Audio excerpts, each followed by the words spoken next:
ডাবের জল ভালো না তাজা ফলের রস? না জেনেই চুমুক দিচ্ছেন। কারা কোনটি খেলে উপকার পাবেন? চলুন জানবো এই বিষয়ে বিস্তারিত তথ্য। তাই ভিডিওটি সম্পূর্ণ দেখুন, স্কিপ না করে শেষ পর্যন্ত।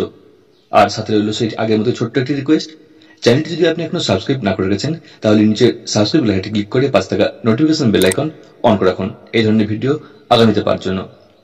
ভালো লাগলে অবশ্যই ভিডিও লাইক দিন এবং তথ্যটি জানান অন্যদেরকে শেয়ার করে।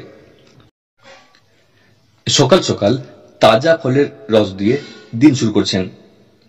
প্রাতরাশের পরে অফিসে গিয়ে ডাবের জল খাচ্ছেন।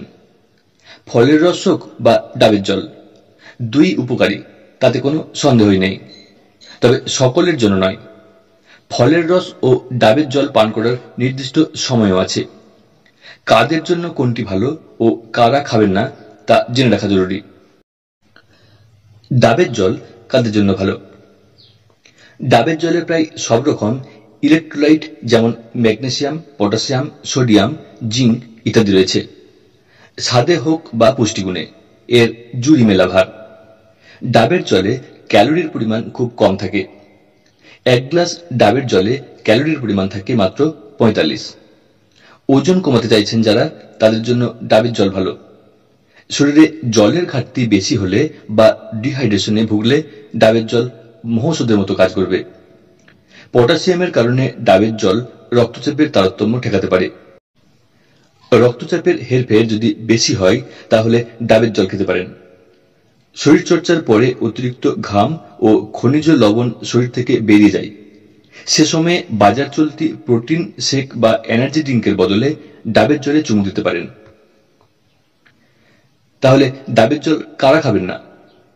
ডাবের জলে প্রচুর পরিমাণে পটাশিয়াম থাকে।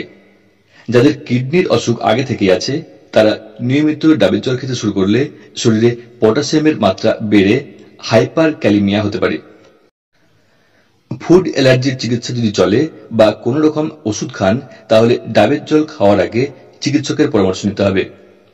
ফুসফুসে দীর্ঘদিন ধরে সংক্রমণ ও তার থেকে সিস্ট হয় অনেকের।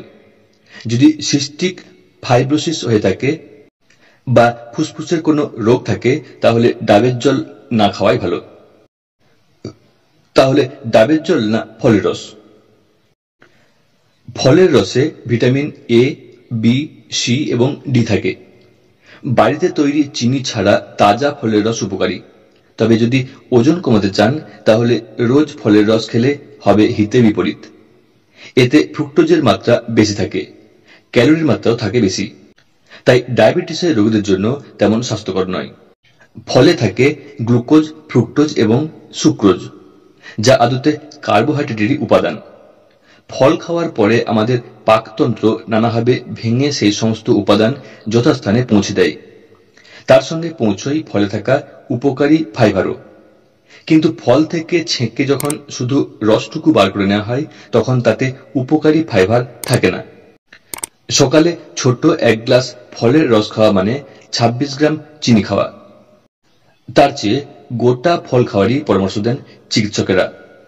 ফলের রস খেলে রক্তে শর্করার মাত্রা অনেক বেড়ে যায়।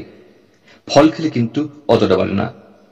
গোটা আপেল খেলে শরীরে 120 ক্যালোরি যায়, ফলে চাঙ্গা ও সতেজ থাকে শরীর।